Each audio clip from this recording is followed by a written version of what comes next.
मैं कभी सच में टाइम ट्रैवल पर भरोसा नहीं करता था, कम से कम गंभीरता से नहीं। पर मैं इसकी सोच में हमेशा खोया रहता था। कैसे समय मुड़ सकता है, खींच सकता है या टूट भी सकता है। मैं एक छोटे फिजिक्स लैब में रिसर्च असिस्टेंट था, ज्यादातर बोरिंग डेटा एंट्री करता था। फिर एक रात प्रोटोटाइप मशीन में अचानक ऊर्जा की एक लहर आई। मैंने कुछ छुआ तक नहीं था।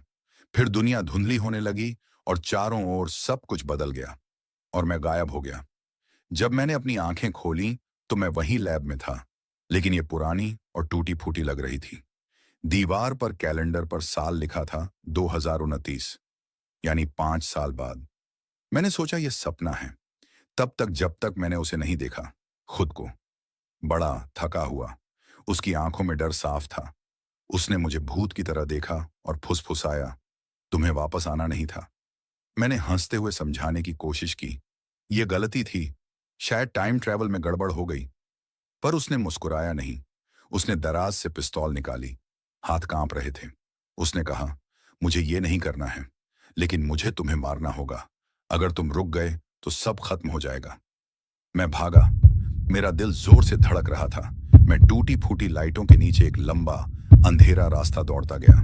पीछे से उसके कदमों की आवाज आ रही थी, ठंडी और लगातार। मैंने खुद को एक स्टोरेज रूम में बंद कर लिया और बेतहाशा उसके कंप्यूटर पर खोजने लगा। जो कुछ मिला उससे मेरी रूह कांप उठी। वीडियो में एक जलती हुई शहर थी, युद्ध का एक भयानक नजारा। फिर एक रिकॉर्डिंग, उसका पीला चेहरा, खाली आंखें, कांपती आवाज। उसने कहा, टाइम ट्रैवल तुम्हें बदल देता है, ये दिमाग को बिगाड़ देता है, तुम्हें उस इंसान में बदल देता है जिसे तुम बनना नहीं चाहते। अगर तुम ये सुन रहे हो, अपने भविष्य के खुद पर भरोसा मत करो, मुझे मत बनो।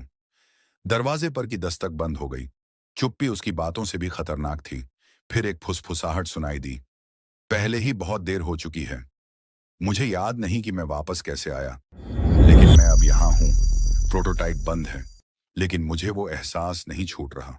मैं इस चक्र में फंसा हूँ, उस पल का इंतजार कर रहा हूँ जब मैं वहीं बन जाऊंगा।